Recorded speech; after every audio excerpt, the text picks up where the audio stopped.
जय हिंद साथियों, स्वागत है आपका self study classes with Sumit Jain YouTube channel में। दोस्तों, आज आपकी जो क्लास है वो स्टार्ट हो चुकी है और रोज रात्रि 9 बजे अपनी हिंदी साहित्य की क्लास लाइव क्लास होती है। सुबह 7 बजे क्लास आपकी आती है, 9:30 बजे आती है दोस्तों, और 11 बजे भी आपकी हिंदी साहित्य की क्लास आ रही है। ठीक है, तो सभी भाइयों को, सभी साथियों को जय हिंद। ठीक है, सभी लोग वीडियो को लाइक जरूर कर देना दोस्तों। और ये जो आपका जो आज का सेशन है बहुत ही महत्वपूर्ण होने वाला है। और दोस्तों, कल हमने राम काव्य पढ़ लिया था, अब आज आपको पढ़ना है कृष्ण काव्य। ठीक है, कृष्ण काव्य से संबंधित हम कुछ महत्वपूर्ण प्रश्नों के बारे में चर्चा करेंगे जो ओल्ड प्रश्नों में पूछे गए हैं। ठीक है, तो जल्दी से जो भी साथी ज्वाइन मेंबर बनना चाहते हैं वो ज्वाइन मेंबर भी बन जाएंगे। और दोस्तों, अपनी स्पेशल क्लासें भी 3-4 दिन में ऐप के माध्यम से चालू हो जाएंगी। ठीक है, चलिए, तो आपको बताना है कि इनमें से सूर्य की रचना कौन सी नहीं है। सूर्य की रचना कौन सी नहीं है, प्रश्न क्रमांक 7 में हमें चयन करना है। सूर सागर, सूर्य सारावली, साहित्य लहरी या फिर रास पंचाध्यायी। तो कौन सी रचना नहीं मानी जाती, यहां से आपको यहां पर बताना है। सूर्य की रचना कौन सी नहीं है, यहां तक हमने पढ़ लिया था दोस्तों, यहां से पढ़ना है आपको। सूरदास किस काल के कवि थे, इसको बता दो सभी लोग पहले। ठीक है, सूरदास किस काल के कवि थे, तो ये प्रश्न क्रमांक 2 कृष्ण काव्य धारा में वहां से हमने पढ़ लिया था। सूरदास का ये 2 नंबर से अपन को पढ़ना था, यहां से सभी लोग बताएंगे क्या हो जाएगा। सभी लोग उत्तर, पीटर जी, रोमा कुशवाहा, बीनू जी, सभी को दोस्तों बहुत बहुत धन्यवाद, शुभकामनाएं हैं कि आप लोग ऐसे ही पढ़ते रहें। और सूरदास जो थे वो किस कवि किस काल के थे दोस्तों, भक्ति काल के थे। भक्ति काल यानी कि आपका बी नंबर बिल्कुल सही हो जाएगा, बी नंबर। ठीक है, भक्ति कालीन के कृष्ण भक्ति काव्य धारा के अंतर्गत आने वाले प्रमुख कवि सूरदास, नंददास, कृष्णदास, परमानंदास, कुंभनदास, चतुर्भुजदास, मीराबाई, रसखान, ध्रुवदास, चैतन्य महाप्रभु। एक क्वेश्चन अपन ने कल पढ़ा था। ठीक है, तो ये सारे के सारे कवि कृष्ण भक्ति शाखा से संबंधित हैं, भक्ति काल की कृष्ण भक्ति शाखा। ठीक है, अब आपको बताना है कि सूरदास कौन सी धारा के प्रतिनिधि कवि हैं। कौन सी धारा के प्रतिनिधि कवि माने जाते हैं दोस्तों सूरदास, कृष्ण काव्य धारा के, राम काव्य धारा, संत काव्य धारा, सूफी काव्य धारा। बिल्कुल आसान प्रश्न है, सरल प्रश्न है। और जब सरल प्रश्न आपसे पूछे जाते हैं तो उत्तर भी आपको फटाफट देना होता है। ठीक है, तो 3 का उत्तर आपका बिल्कुल सही आंसर हो जाएगा दोस्तों, कृष्ण काव्य धारा की। ठीक है, कृष्ण काव्य धारा के माने जाते हैं सूरदास जी, है ना। और ये आपको पता है, कल हमने पढ़ा था कि रामचंद्र शुक्ल जी ने कहा था कि सूरदास वात्सल रस का कोना कोना झांकाए हैं। वात्सल रस का कोना कोना झांका है, ये किसने कहा था, तो ये कहा था रामचंद्र शुक्ल ने, रामचंद्र शुक्ल जी ने कहा था। ठीक है, फिर सूरदास ने किस कृति को नहीं लिखा, किस कृति को नहीं लिखा, ये भी क्वेश्चन आपने पढ़ा था। तो जल्दी से कमेंट में लिख दो। और बहुत सारे आज नए नए क्वेश्चन भी अपने आने वाले हैं, है ना। आज पूरा 1 घंटे का अपन सेशन करेंगे पूरा, है ना, 10 बजे तक। तो आप लोग तैयार रहें, एनर्जी बना करके रखें, ऊर्जा बना के रखें। और यहां पर आपका दोहावली बिल्कुल सही हो जाएगा। ठीक है, सूरदास की कृति नहीं है तो कौन सी नहीं है, दोहावली। ठीक है, सूरदास ने दोहावली नहीं लिखा, बल्कि यह रचना किसकी है, तुलसीदास जी की है। तुलसीदास जी की रचना मानी जाती है। और दोस्तों, ये देखो कि दीनदयाल गुप्त ने सूरदास द्वारा रचित 25 पुस्तकों की सूचना दी, जिसमें सूर सागर, सूर सारावली, साहित्य लहरी, सूर पच्चीसी, ये यहां पर इतने आते हैं। ठीक है, अब आपको बताना है कि इनमें से सूरदास की कृति कौन सी है। सूरदास की कृति कौन सी है, प्रश्न क्रमांक 5 में। और सूरदास की तो बोले सर साहित्य लहरी है, साहित्य लहरी। ठीक है, साहित्य लहरी है। कल हमने एक क्वेश्चन पढ़ लिए थे यहां तक, तो आपको उत्तर भी बहुत अच्छे से बताना है। गीतावली, कवितावली, ये तुलसीदास की रचना है। ठीक है, ये पद्माकर जी की है, गंगा लहरी पद्माकर की। ठीक है, अब सूरसागर किस भाषा की कृति है, सूरसागर किस भाषा की कृति है, ये आपको बताना है प्रश्न क्रमांक 6 में। और 6 का आपका राइट आंसर अब आपको बताना है कि सूरसागर ये किस भाषा की कृति मानी जाती है। बोले सर सूरदास ब्रज भाषा के कवि थे, सूरदास ब्रज भाषा के कवि थे, तो ये ब्रज भाषा में ही सूरसागर लिखी जाएगी। यानी कि आपका उत्तर क्या हो जाएगा, सूरसागर की रचनाकार कौन होंगे, सूरसागर के होंगे दोस्तों। सूरसागर सूरदास की है, बट ये कौन सी भाषा में है, ब्रज भाषा में, ब्रज भाषा, यानी बी आपका बिल्कुल सही हो जाएगा। ठीक है, आचार्य शुक्ल प्रमाणों के अभाव में सूरसागर को ब्रज भाषा की प्रथम रचना मानते हैं, इसको नोट्स कर लो। आचार्य रामचंद्र शुक्ल प्रमाणों के अभाव में सूरसागर को ब्रज भाषा की पहली रचना मानते हैं। ये शुक्ल के बारे में हमें लिखना है, ठीक है, शुक्ल के बारे में हमें ये पता होनी चाहिए, ठीक है। अब यहां पर हम आ जाते हैं दोस्तों, रसखान के बारे में भी हमने पढ़ा था। इनमें से सूर की रचना कौन सी नहीं है? सूर की रचना कौन सी नहीं है? तो रास पंचाध्यायी नहीं है, ये तो हमने पढ़ लिया था यहां तक, ठीक है। कुछ आगे तक पहुंचते हैं अपन, प्रेम वाटिका भी हो गया था, ये हो गया था, जड़िया कवि तक अपना हुआ था, है ना। अब यहां पर अपन आ गए थे कि नंददास 16 शती के अंतिम चरण के कवि थे, भक्तिकालीन कृष्ण भक्ति धारा के कवि थे, हिंदी के अष्टछाप के प्रमुख कवियों में सूरदास के बाद सबसे अधिक प्रसिद्ध हुए और इनके काव्य के विषय में यह उक्ति प्रसिद्ध है कि और कवि गड़िया नंददास जड़िया, और कवि गड़िया नंददास जड़िया। इसे प्रकट होता है कि इनके काव्य का कला पक्ष महत्वपूर्ण है, इनकी रचना बड़ी सरस है, मधुर है। इनकी सबसे प्रसिद्ध पुस्तक कौन सी है? रास पंचाध्यायी, और रास पंचाध्यायी रचना के लिए ही इन्हें जड़िया कवि कहा गया था, है ना। कौन सी रचना के लिए इन्हें जड़िया कवि कहा गया था?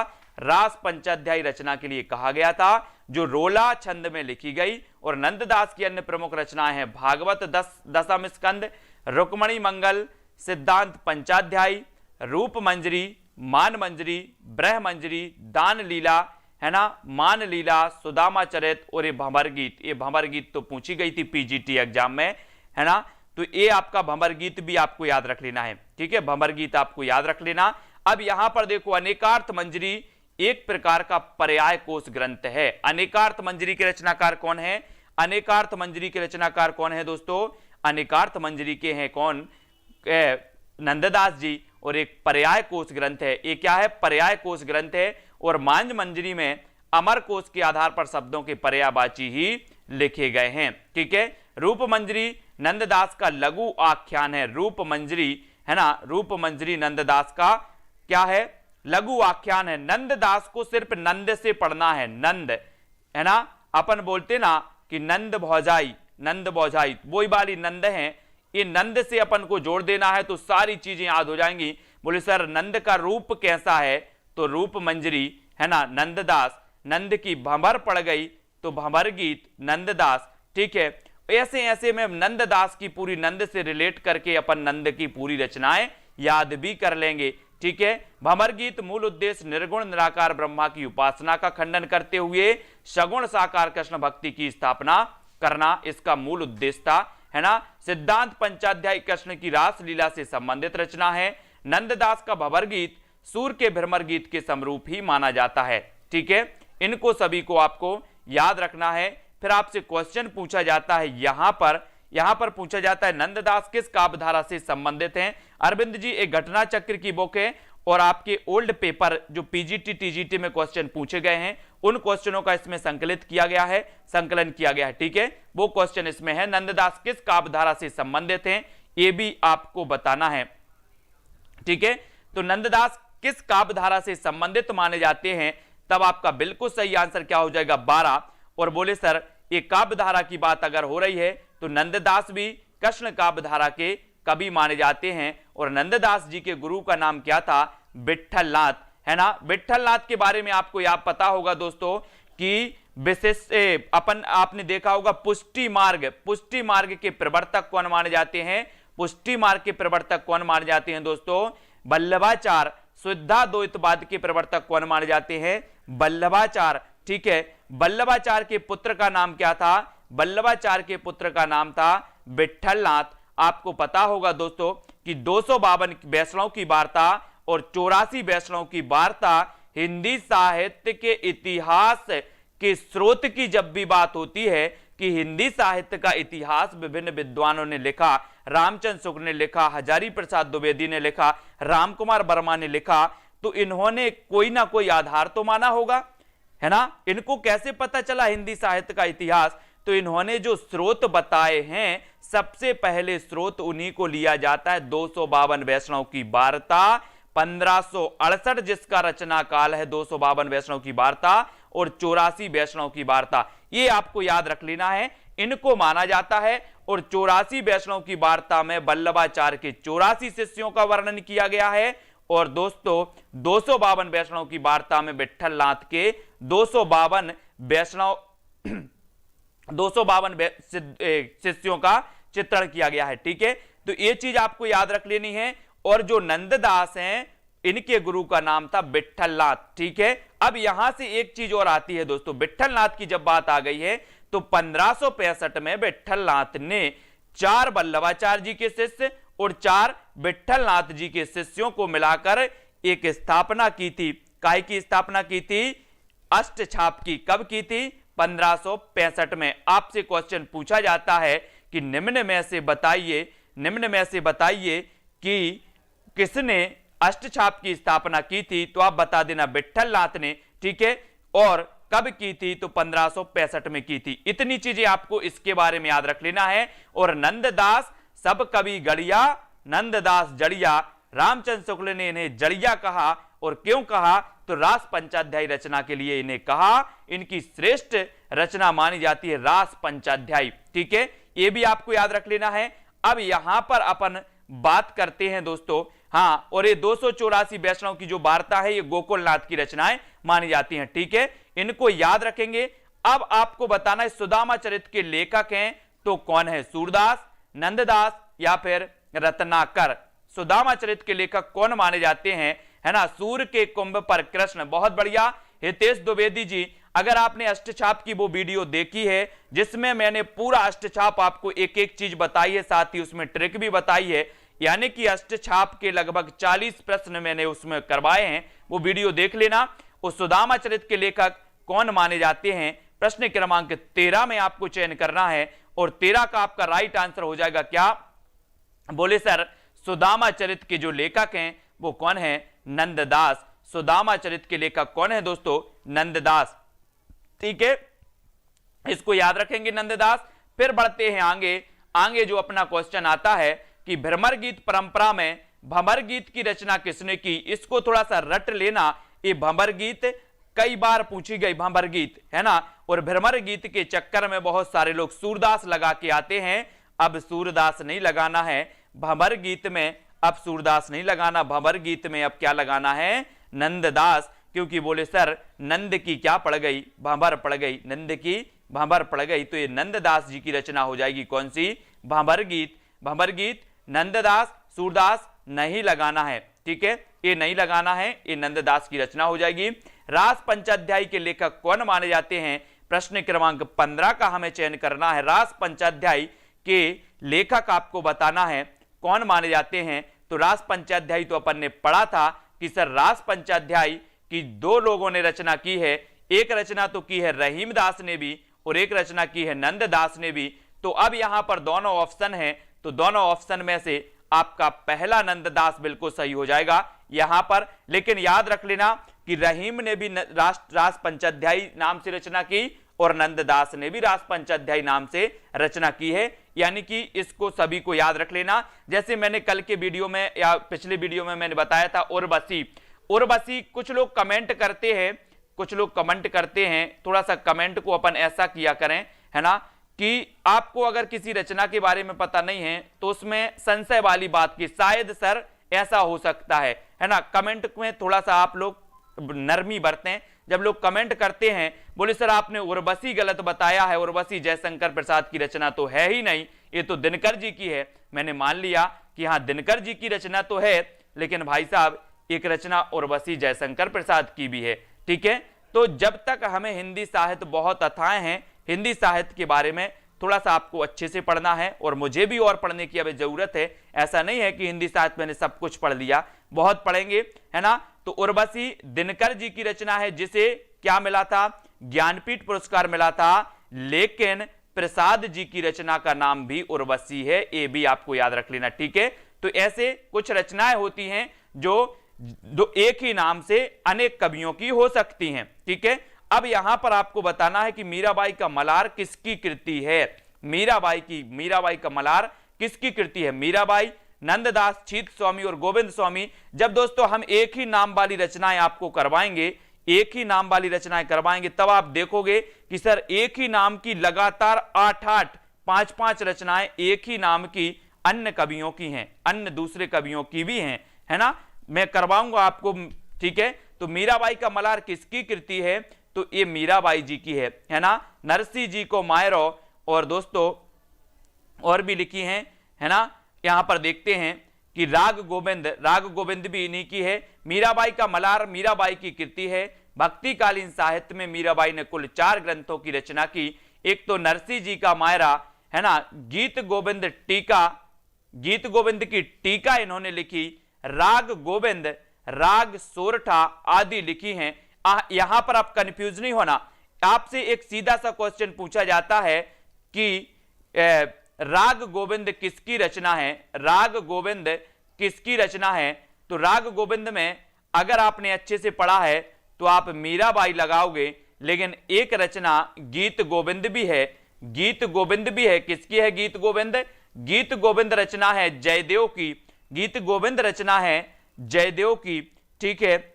और गीत गोविंद रचना किसकी है? जयदेव की। राग गोविंद जो रचना है राग गोविंद, ये दोस्तों मीराबाई की है, और गीत गोविंद की टीका मीराबाई ने लिखी है। यहां कंफ्यूज नहीं होना, बहुत सारे लोग गीत गोविंद में भी मीराबाई लगा के आ जाते हैं और राग गोविंद में कभी कभी जयदेव लगा के आ जाते हैं, ठीक है। तो ये भी आपको याद रख लेना है। तो राग गोविंद, राग सोरठा आदि, इसके अतिरिक्त उनके गीतों का संकलन मीराबाई की पदावली नामक ग्रंथ में किया गया, जिसमें प्रमुख खंड है नरसिंह जी का मायरा है ना, मीराबाई का मलार।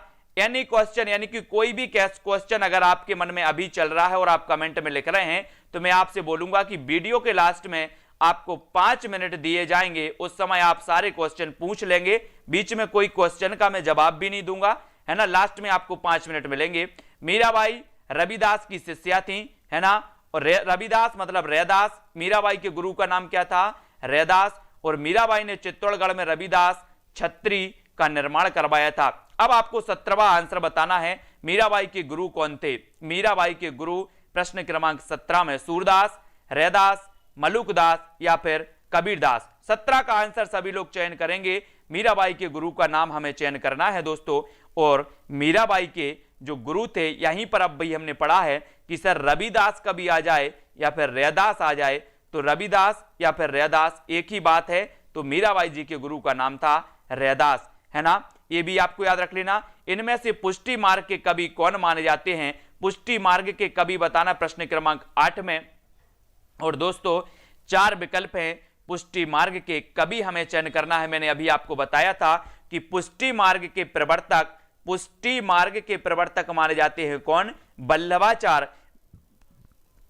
वल्लभाचार्य ने शुद्धाद्वैत का प्रवर्तन किया था, है ना। और वल्लभाचार्य के शिष्य थे कौन? सूरदास। सूरदास के गुरु का नाम था वल्लभाचार्य, ठीक है, ये भी याद रख लेना। और पुष्टि मार्गी कवि कौन माने जाते हैं? तो बोले सर पुष्टि मार्गी कवि की बात आती है तो पुष्टि मार्ग के प्रवर्तक वल्लभाचार्य और वल्लभाचार्य के शिष्य थे सूरदास। तो सूरदास ये पुष्टि मार्गी कवि कहलाएंगे। ये नंबर आपका बिल्कुल सही हो जाएगा, ये नंबर आपका राइट आंसर होगा। फिर थोड़े से आगे और देखते हैं, आगे चलते हैं, है ना। वल्लभाचार्य ने ब्रजमंडल में जिस कृष्ण भक्ति को प्रतिष्ठित किया उसका दार्शनिक आधार क्या था? शुद्धाद्वैत दर्शन। साधना और व्यवहार क्षेत्र में शुद्धाद्वैत दर्शन के साथ जिस भक्ति को स्थान दिया गया उसका आधार उन्होंने पुष्टि मार्ग को बताया। अब याद हमने ये पूरे दर्शन आपको याद करवाए हैं, इन दर्शन को भी आपको याद रख लेना है, इन संप्रदाय को भी याद करना है। भगवान के अनुग्रह या कृपा का नाम ही पोषण है, यही पुष्टि है। इसी पुष्टि पर पुष्टि मार्ग की भक्ति पद्धति अवलंबित है। वल्लभाचार्य के अनुसार पुष्टि मार्ग ही श्रेष्ठ मार्ग है। इन्होंने भक्तों के 4 भेद किए, प्रवाही पुष्ट भक्त, मर्यादा पुष्टि भक्त, पुष्टि पुष्ट भक्त और शुद्ध पुष्ट भक्त। इन्होंने भक्तों के कितने भेद किए थे? 4 भेद किए थे। किसने? वल्लभाचार्य ने। ये चीज भी आपको याद रख लेनी है, ठीक है, सभी लोग याद रखेंगे। अब यहां पर हम थोड़ा सा और लेते हैं कि वल्लभाचार्य द्वारा रचित ग्रंथ का नाम है अणुभाष्य। वल्लभाचार्य द्वारा रचित ग्रंथ का नाम क्या है?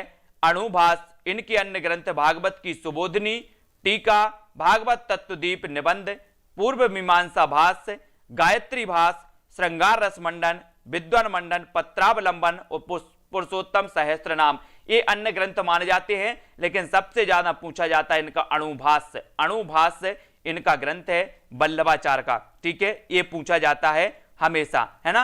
भागवत पुराण के अनुसार भगवान का अनुग्रह ही पोषण या फिर पुष्टि है, ये वल्लभाचार्य ने भागवत पुराण के अनुसार ये कहा जाता है पुष्टि मार्ग के बारे में। ठीक है, अब श्रीमद वल्लभाचार्य ने जिस कृष्ण भक्ति को प्रतिष्ठित किया उसका दार्शनिक आधार क्या था? प्रश्न क्रमांक 19 का हमें चयन करना है।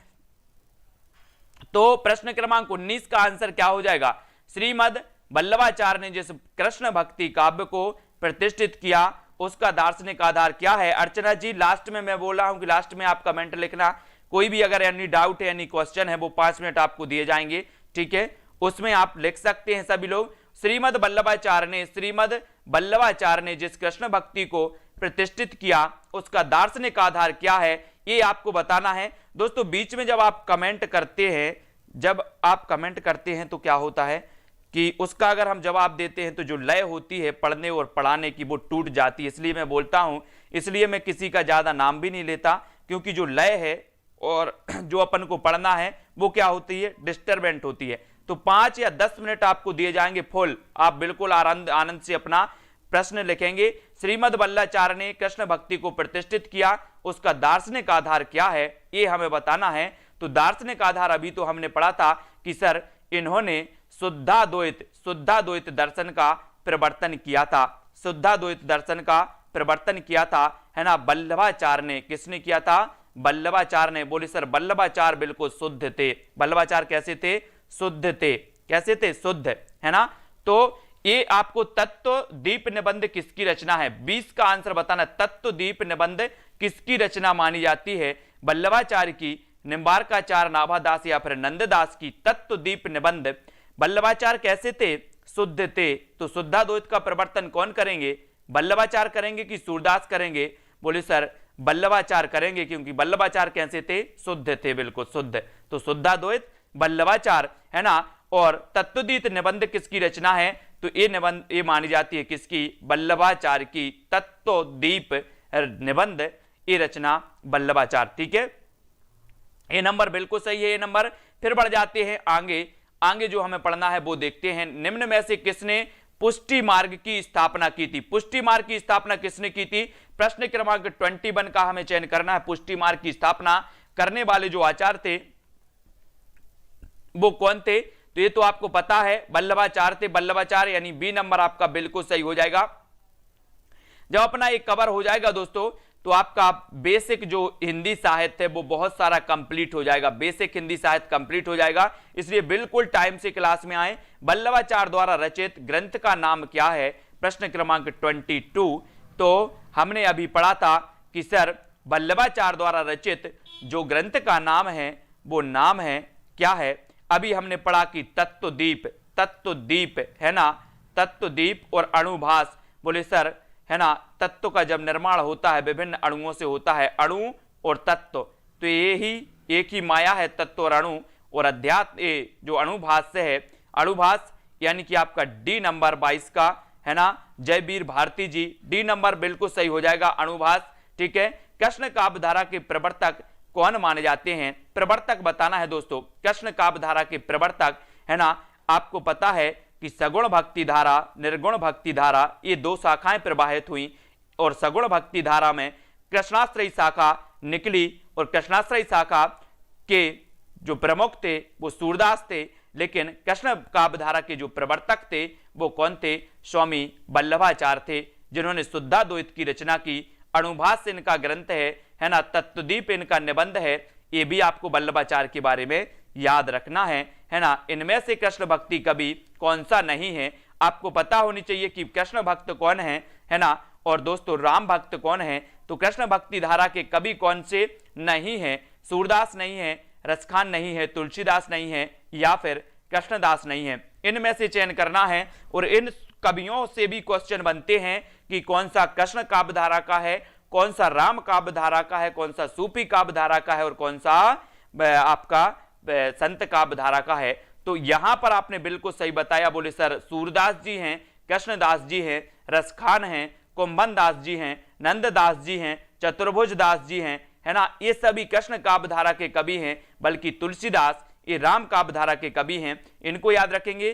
कई चिंतन एवं काला धाराओं का योगदान मिलता है तो काय में मिलता है? कृष्ण भक्ति धारा में, प्रेम मार्गी धारा में, भारतेंदु युगीन धारा में, या फिर रीति काव्य धारा में। कई चिंतन एवं कला धाराओं का योगदान किसमें मिलता है साथियों, ये हमें बताना है। ममता पांडे जी, है ना, और जल्दी से सभी लोग चयन करेंगे। बसंत रंगा जी, उत्तर क्या हो जाएगा? संदीप पाल, कई चिंतन एवं कला धाराओं का योगदान मिलता है तो किसमें मिलता है? और 25 का आपका बिल्कुल सही है। बोले सर कई चिंतन और कला धाराओं का जो योगदान मिलता है वो मिलता है कृष्ण भक्ति काव्य धारा में। किसमें मिलता है? कृष्ण भक्ति काव्य धारा, यानी कि आपका जो ए नंबर है कृष्ण का भक्ति काव्य धारा वो बिल्कुल सही हो जाएगा, ए नंबर। ठीक है, कई चिंतन और कला धाराओं का योगदान कृष्ण भक्ति धारा में मिलता है। वल्लभाचार, वल्लभ संप्रदाय वल्लभाचार, निम्बार्क संप्रदाय निम्बार्काचार, निम्बार्क संप्रदाय निम्बार्काचार, राधा वल्लभ संप्रदाय हित हरिवंश, है ना, हरिदासी संप्रदाय स्वामी हरिदास, सखी संप्रदाय, है ना, भी निका है, और गौणीय संप्रदाय चैतन्य महाप्रभु, और इसे चैतन्य संप्रदाय भी कहते हैं। तो एक संप्रदाय आपसे जरूर पूछ लिया जाता है, एक संप्रदाय आपसे पूछ लिया जाता है, रुद्र संप्रदाय की स्थापना किसने की थी? 26 का आंसर आपको बताना है, रुद्र संप्रदाय की स्थापना किसने की थी? तो राइट आंसर आपका किसका सही हो जाएगा? 26 रुद्र संप्रदाय की स्थापना जो की थी वो किसने की थी साथियों?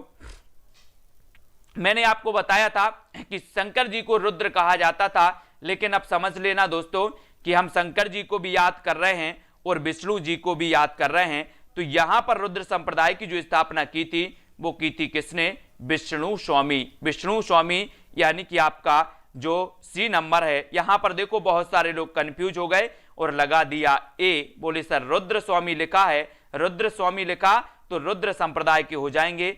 ये नहीं है साहब, रुद्र संप्रदाय के रुद्र स्वामी नहीं है। कौन है? विष्णु स्वामी है। ये भी आपको याद रख लेना है। ठीक है, रुद्र संप्रदाय की स्थापना विष्णु स्वामी ने की थी, जबकि वास्तव में रुद्र संप्रदाय वल्लभाचार्य के परिवर्तित संप्रदाय के रूप में जीवित है, इसलिए रुद्र संप्रदाय का संस्थापक वल्लभाचार्य को माना जाता है। लेकिन आपसे पूछा जाएगा कि रुद्र संप्रदाय के प्रवर्तक कौन है, तो आप लगाओगे विष्णु स्वामी। ठीक है, ये लगाओगे, हाँ बिल्कुल सही, वल्लभाचार्य के गुरु का नाम था विष्णु स्वामी। Pramod Kumar ji, very good. राधा वल्लभ संप्रदाय का प्रवर्तन किसने किया? राधा वल्लभ संप्रदाय का प्रवर्तन किसने किया? 27 का आंसर आपको चयन करना है ना। जो भी फैक्ट बीच बीच में देता है वो मुझे बहुत अच्छे लगते हैं, कि बीच बीच में जहां कोई वो आता है, संवाद आता है जिस चीज का, तो आपको जो जानकारी होती है वो फैक्ट जरूर कमेंट में लिया करो, है ना, बहुत बढ़िया होता है। राप्टी बी जी, राधा वल्लभ संप्रदाय का प्रवर्तन किसने किया था, ये हमें बताना है। तो बोले सर राधा जी की हम पूजा करते हैं तो राधा हमारा हित ही करेंगे, एग्जाम पास करवाएंगे। अब राधा जी के पास जाना और कृष्ण जी के पास, है ना, बोलना भगवान अब समझ लेना तैयारी कर रहे पीजीटी और टीजीटी की, है ना। तो राधा जी हमारा क्या करेंगी? हित करेंगी कि नहीं करेंगी? हित करेंगी। तो राधा वल्लभ संप्रदाय का प्रवर्तन कौन करेंगे? हित हरिवंश। कौन करेंगे? हित हरिवंश, यानी सी नंबर आपका बिल्कुल सही हो जाएगा, सी नंबर। ठीक है, राधा वल्लभ संप्रदाय प्रवर्तन हित हरिवंश ने किया। इनको कृष्ण की वंशी का अवतार कहा जाता है। ये राधा को स्वतंत्र अधिष्ठात्री देवी मानते हैं, जबकि वल्लभाचार्य रुद्र संप्रदाय, मध्वाचार्य द्वैतवाद, है ना, ब्रह्म संप्रदाय के प्रवर्तक हैं। ये भी आपको याद रख लेना है। ठीक है ना। रुद्र संप्रदाय ये विष्णु स्वामी का है ना, और मध्वाचार्य का ये द्वैत संप्रदाय है। ब्रह्म संप्रदाय के प्रवर्तक माने जाते हैं, ये चीज है ना, तो ये चीज भी आपको याद रखना है। सहचरी सुख रसिक दास ही अनूप जी और हित है वृंदावन दास राधा वल्लभ संप्रदाय के कवि हैं। इस प्रकार से अगला क्वेश्चन आपसे पूछा जाता है कि कृष्ण के साथ राधा की महानता, खालिस्तान संप्रदाय की विशेषता। मोस्ट आईएमपी क्वेश्चन है, मोस्ट यानी कि आईएमपी इसमें लगा लो। कृष्ण के साथ राधा की महानता किस संप्रदाय की विशेषता मानी जाती है? श्री संप्रदाय की, रुद्र संप्रदाय, ब्रह्म संप्रदाय या फिर सनकादि संप्रदाय, किसकी मानी जाती है साथियों?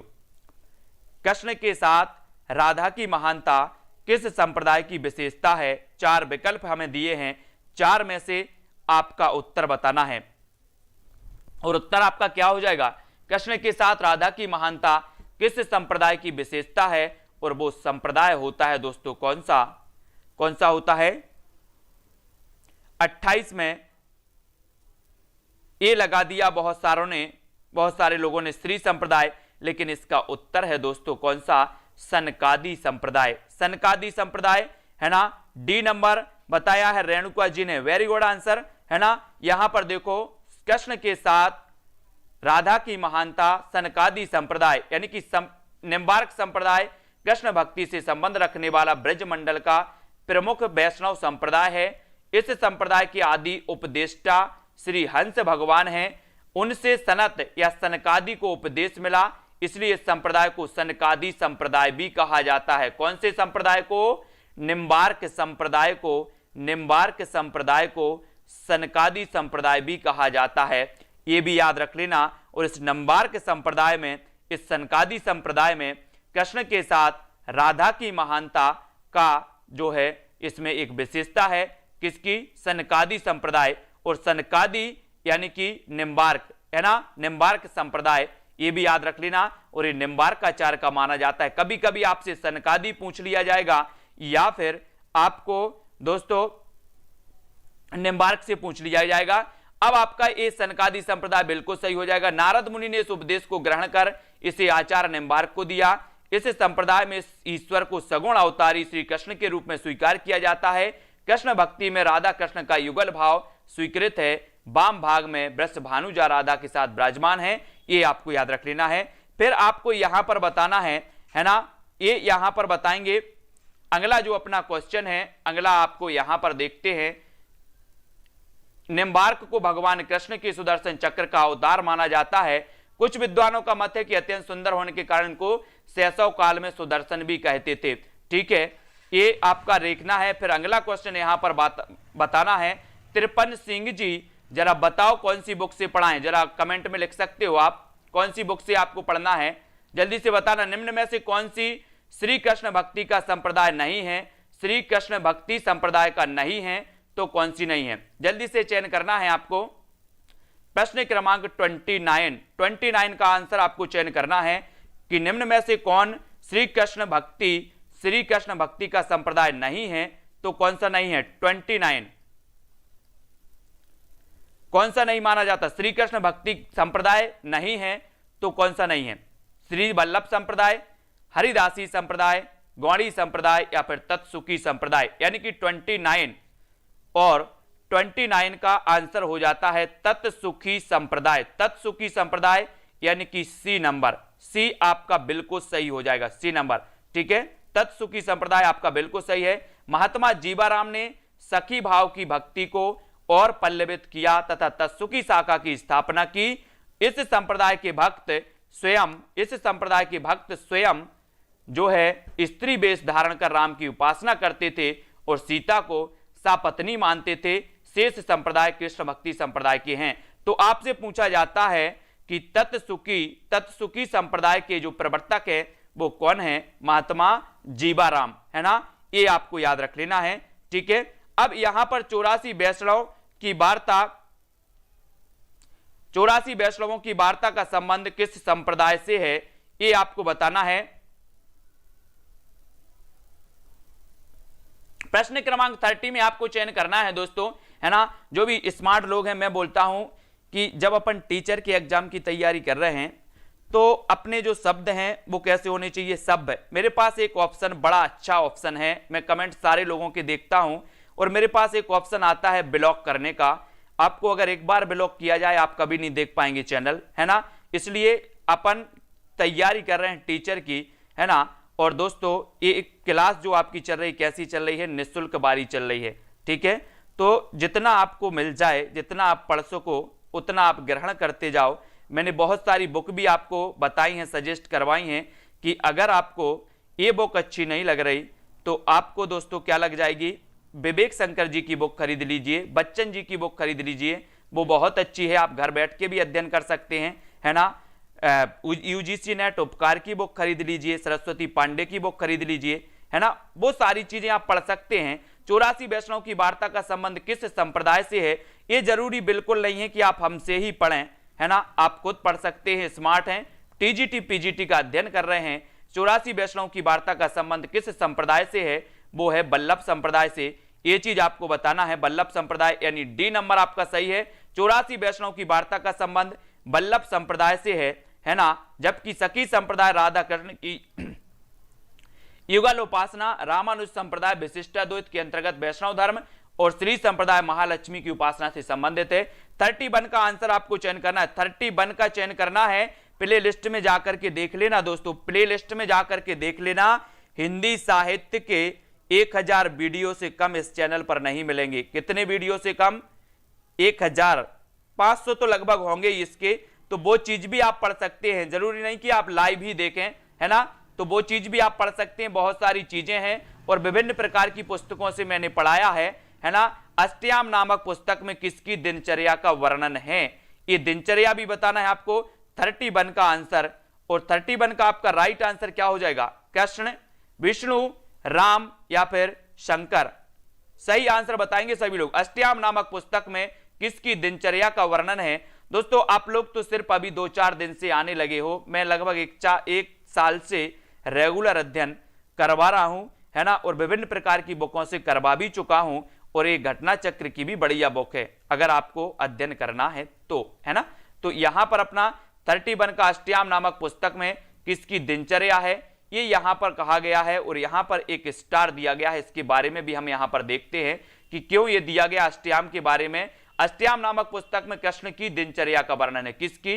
कृष्ण की। अष्टयाम, है ना। मध्यकालीन गौड़ीय वैष्णवों और हित वंशी कृष्णोपासकों ने राधा कृष्ण के अष्टयाम को ही अपना वर्ण विषय बनाया, और राधा कृष्ण की क्रीड़ा की अखंड स्मरण भावन रागानुराग भक्ति का मूल तत्व है। अष्टयाम की परंपरा पद्म पुराण के पाताल खंड में दिखाई पड़ती है, और अष्टयाम की रचना कई लोगों द्वारा की गई। जीवाराम ने अपनी अष्टयाम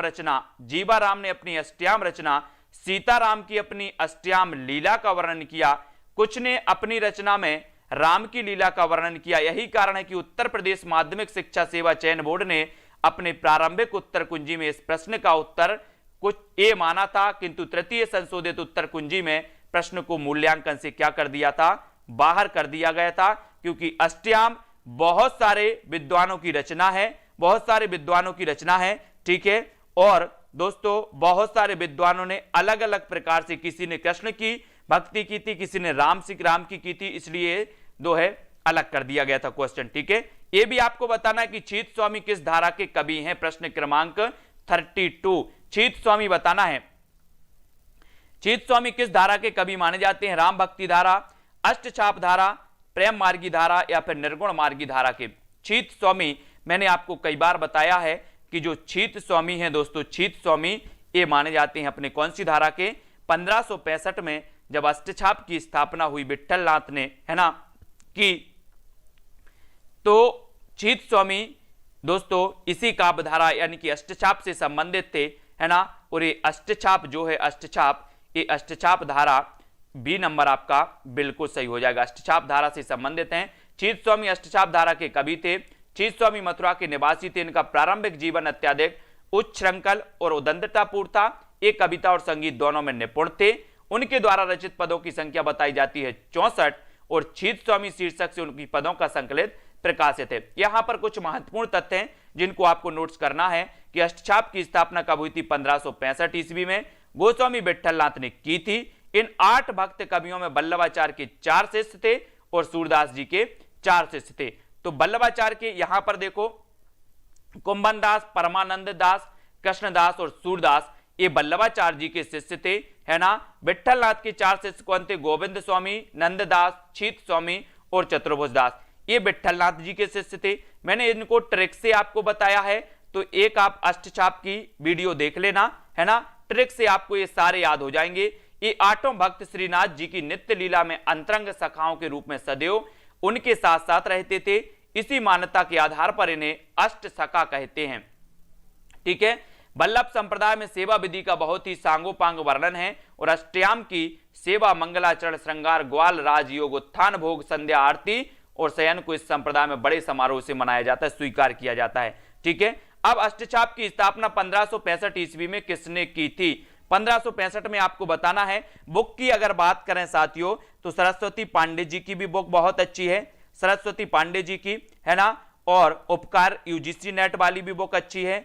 और दोस्तों विवेक शंकर जी की भी बुक अच्छी है। जौन सी बुक आपको खरीदना है आप खरीद सकते हैं। अष्टछाप की स्थापना 1565 ईस्वी में जो की थी वो विट्ठल नाथ ने, ठीक है, विट्ठल नाथ ने की थी। ये सारे क्वेश्चन दोस्तों आपको कई बार पूछे गए और कई बार रिवाइज हो रहे हैं और कई बार आपको रट जाएंगे। और अष्टछाप की स्थापना किसने की थी? 34 का, ये फिर से यहां पर पूछा गया क्वेश्चन और 35 का आपका राइट आंसर आपको बताना है। और जो बहुत बढ़िया और ऐसा लेवल पढ़ना चाहते हैं जिसको दोस्तों आप लोग कहते हो कि सर लेवल बढ़ाओ, ये कोई लेवल नहीं है या मजाक कर रहे हो, तो अब ऐप पर आ जाना सभी लोग, है ना। ऐप जो अपना बन के आ रहा है उस ऐप पर आ जाना और बताना कि सर लेवल क्या है, लेवल क्या है ना, वो भी आप बता देना। अष्टछाप के संस्थापक हैं तो कौन है? अष्टछाप के संस्थापक बताना है विट्ठल नाथ, सूरदास। तो ये तो आपको कई बार पूछा गया, बोले सर अष्टछाप की तो विट्ठल नाथ ने की थी, है ना। ये कितनी बार पूछा जा रहा है। और यहां पर अष्टछाप के संस्थापक, अष्टछाप में कौन सम्मिलित नहीं है? 38 क्वेश्चन एक कई बार पूछा जाता है। अष्टछाप में कौन सम्मिलित नहीं है? कुंभन दास नहीं है, छीत स्वामी नंददास या फिर केशव दास नहीं है। ये भी आपको चयन करना है, चयन सभी लोग करेंगे। और यहां पर आपका राइट आंसर होगा, क्या हो जाएगा? केशव दास। केशव दास यानी सी नंबर अष्टछाप में सम्मिलित नहीं है। 38 का आंसर होता है दोस्तों केशव दास, ठीक है। सूरदास किसके शिष्य थे? 39 का आपको चयन करना है। सूरदास किसके शिष्य थे? वल्लभाचार्य के, गोकुलनाथ के, विट्ठल नाथ के या फिर नाभादास के, किसके शिष्य थे?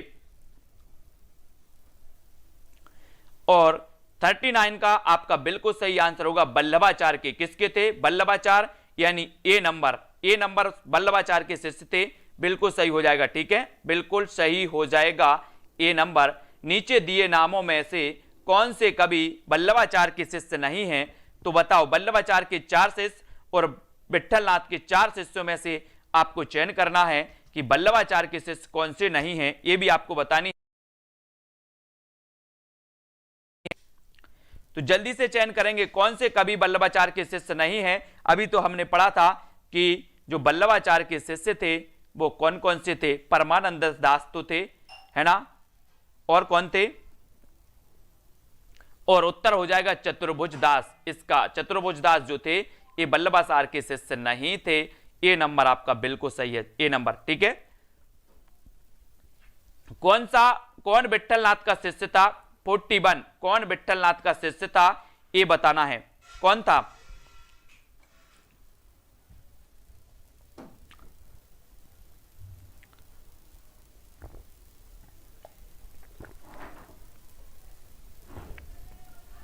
आपका राइट आंसर होगा चतुर्भुज दास, ठीक है, चतुर्भुज दास होगा। बी नंबर आपका सही हो जाएगा। ये बुक आप लोग जरूर खरीद लेना, घटना चक्र की, ये घटना चक्र की बुक है साथियों, और बहुत ही बढ़िया बुक है जिसमें आपका बहुत ही बढ़िया रिवीजन भी हो जाएगा, ठीक है। और इसमें अष्टछाप के कवि अष्टछाप में नहीं है, इनमें से एक कवि अष्टछाप में नहीं है, वो कौन है? 42 का आप लोग चयन करेंगे और 42 में आपका बिल्कुल सही हो जाएगा। कभी अष्टछाप में नहीं है तो वो नहीं है गोविंद दास। कौन नहीं है? गोविंद दास नहीं है। और डी नंबर आपका बिल्कुल सही होगा, गोविंद दास जी नहीं है, ठीक है। अगर दोस्तों मैं आपसे बोलता हूं कि अगर किसी भी चीज में आपको डाउट लगता है, कोई चीज आपको अच्छी नहीं लगती है, तो आपकी जो वाणी है वो वाणी कैसी होनी चाहिए? संयमित होनी चाहिए। संयमित बहुत ही अच्छे से आप बोल सकते हो कि सर यहां पर कुछ मिस्टेक हो गया या कुछ भी हो गया। तो ये जो आप टीचर बनने वाले हैं, मैं बोलता हूं कि अगर आपकी वाणी संयमित है, आपका व्यवहार संयमित है, तब तो आप टीचर बनने लायक हैं, नहीं तो बिल्कुल भी नहीं है, है ना। और वैसे भी जिनकी उदंड हैं जो, वो कभी टीचर भी नहीं बन पाएंगे, ये भी मैं बता रहा हूं। और अष्टछाप के प्रमुख कवि नंददास किसके शिष्य थे? वो थे विट्ठल नाथ के, ठीक है। अष्टछाप के प्रमुख कवि नंददास विट्ठल नाथ जी के शिष्य थे। वल्लभाचार्य के शिष्य नहीं है तो कौन नहीं है? 45 यहां से क्वेश्चन पूछे जाते हैं, कुंभन दास, सूरदास, चतुर्भुज दास, परमानंद दास के। और उत्तर आपका बिल्कुल सही हो जाएगा कि सर वल्लभाचार्य के जो शिष्य नहीं है वो चतुर्भुज दास। ये क्वेश्चन पूछा गया है, कई बार पूछा गया है, इसको आपको याद रख लेना है, ठीक है। 45 का बी नंबर आपका सही हो जाएगा, है ना। अब यहां पर आगे बढ़ते हैं, आगे आपको यहां पर चलना है। यहां पर आ गए अपन कि निम्नलिखित में से अष्टछाप के कवि नहीं है तो कौन नहीं है? 46 अष्टछाप से कई प्रश्न पूछे जाते हैं और आपको पता भी होना चाहिए यहां से। और 46 में आपका राइट आंसर हो जाएगा मलुक दास। ये मलुक दास अष्टचाप के कवि नहीं है। सूरदास, नंददास, छीत स्वामी, अष्टचाप को बिल्कुल अच्छे से पढ़ना है ना। मलुक दास अष्टचाप के कवि नहीं है, बल्कि भक्ति काल के ज्ञानाश्रय शाखा के कवि थे। इनका जन्म कौशांबी के कड़ा ग्राम में हुआ और इन्होंने ज्ञान बोध, रत्न खान, भक्ति विवेक आदि अनेक ग्रंथ रचे। इनका काव्य ध्रुव चरित भी है, प्रसिद्ध है। इनकी रचना दोहे चौपाई में है। वो कहते हैं ना कि मीठा मीठा बोल थारो काए बिगड़े थारो काए बिगड़े। मीठा मीठा बोलना है दोस्तों।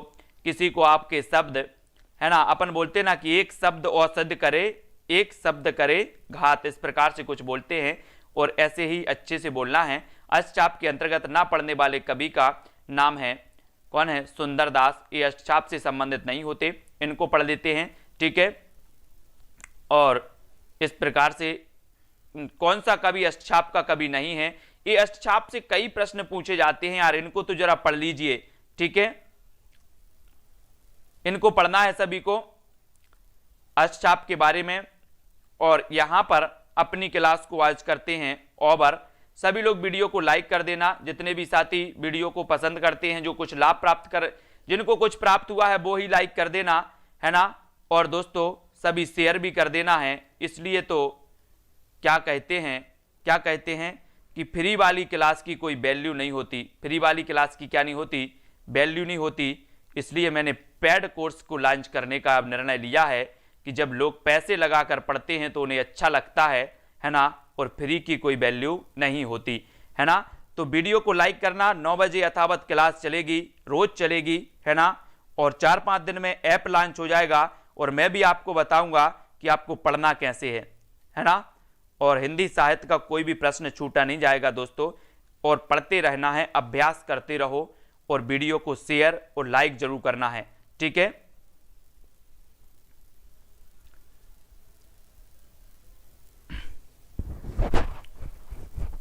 अब सभी लोग बता दें, किसी को कोई डाउट हो, किसी को कोई प्रश्न हो, जो कुछ जिसको पूछना हो सभी लोग बता देंगे। ममता पांडे जी, ललित जी, है ना। बुक भी दिखा देंगे, इसकी बुक ग्रुप में हम वो डाल देंगे, है ना। एक बार मैं दिखा भी देता हूं आपको। ये देखो यहां पर ये घटना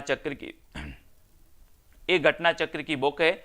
इसको सभी लोगों को खरीद लेना है। ये हल प्रश्न पत्र हैं, परीक्षा अध्यायवार विभाजित इसमें किया गया हल प्रश्न पत्र की पुस्तक है हिंदी की, ठीक है।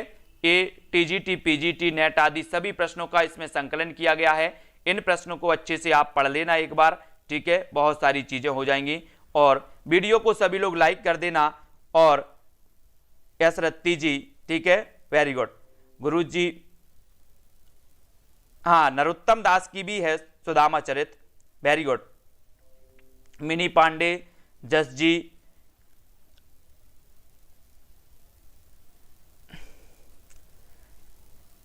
और बिमलेश जी, आरती सिंह, बसंत जी, एजुकेशन विजन, ओम प्रकाश जी, अन्ना पुराना, संजू सरोज जी, सभी को धन्यवाद, ठीक है। अविनाश, प्रमोद और कल्पना त्रिवेदी जी, ठीक है। अपनी क्लास ये 9 वाली तो आपकी यथावत चलेगी। 9 वाली क्लास को अपन को यथावत चलाना है, ये यथावत आप तक पहुंचेगी, बिल्कुल चिंता ना करें। पूजा ठाकुर जी, रीता क्वीन और सानू सिंह जी, ठीक है, और प्रभा सिंह, सुनीता, सूरज, आरती जी, हिंदी साहित्य, ठीक है। और सभी लोग वीडियो को लाइक जरूर कर देंगे, ठीक है।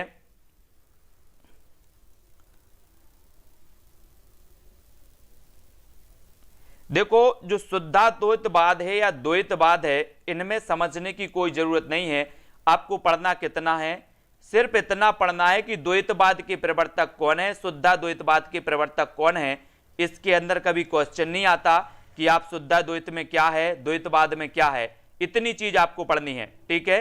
जहां विस्तृत की जरूरत है वो हम जरूर बताएंगे आपको, लेकिन शुद्धाद्वैत इतना ही पूछा जाता है। शुद्धाद्वैतवाद के प्रवर्तक कौन है, द्वैतवाद के कौन है ना, द्वैताद्वैतवाद के कौन है, अद्वैतवाद के कौन है, इतनी पूछी जाती है, ठीक है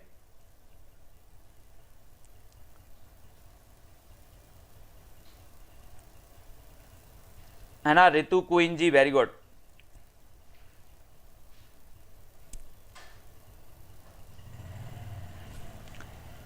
विस्तृत अध्ययन अरविंद जी, विस्तृत अध्ययन है यूजीसी नेट, यूजीसी नेट उपकार की आप पढ़ लो विस्तृत अध्ययन वाली, ठीक है। अविनाश कनक जी, शिवराज, शिल्पी पब्लिकेशन भी बढ़िया है ना।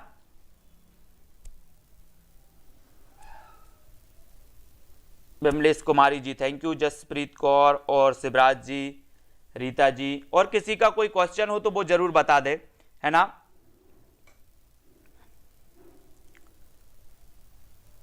रीता यादव, मुकेश, सभी लोग बता दें। सुबह 7 बजे एक ओल्ड वाली क्लास आती है, 9 साढ़े 9 बजे भी ओल्ड वाली एक क्लास आती है, उसको भी देखना है। रीता जी क्या बोल रहे हैं, थोड़ा सा अच्छे से इसको लिखें, क्या बोल रहे हैं आप। आरती सिंह, हेमंत जी,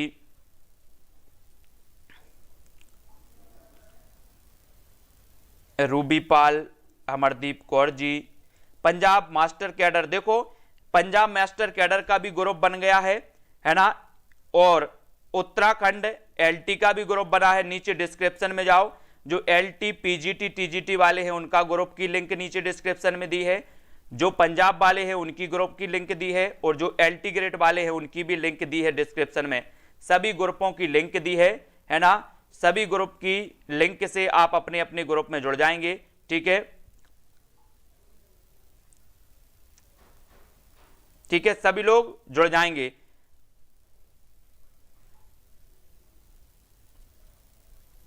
कल्पना दिमन जी वेरी गुड, सूरज, सरोज, ममता जी, तो सभी लोगों के प्रश्न सब कुछ सही हैं। अभी तक कोई और किसी को प्रश्न पूछना हो, कोई डाउट हो, कौन सी पुस्तक लेना है, क्या पढ़ना है, कैसे पढ़ना है। अष्टाध्यायी,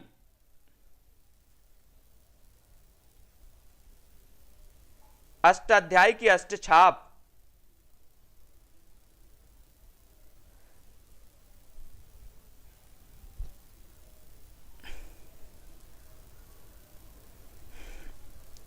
अष्टाध्याय कौन सा है, अष्टछाप ना। हाँ, संस्कृत भी आप लोग पढ़ें, संस्कृत तो मेरा सब्जेक्ट है नहीं, संस्कृत सभी लोग पढ़ते जाएंगे, वो भी जरूरी है। जयस कौर जी, 13 को एग्जाम है, 9 बजे क्लास लगती। राजेश चौहान जी,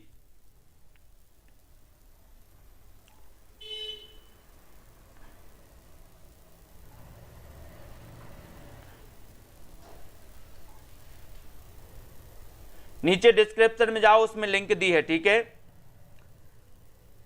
सरस्वती पांडे की पुस्तक भी बढ़िया है।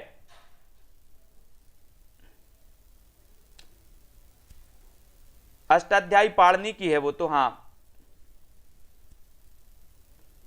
ठीक है। अंजू, सरोज जी, सभी के नाम दिखते हैं दोस्तों, और वीडियो को सभी लोग लाइक कर देना, और समय पर सभी लोग आए 9 बजे।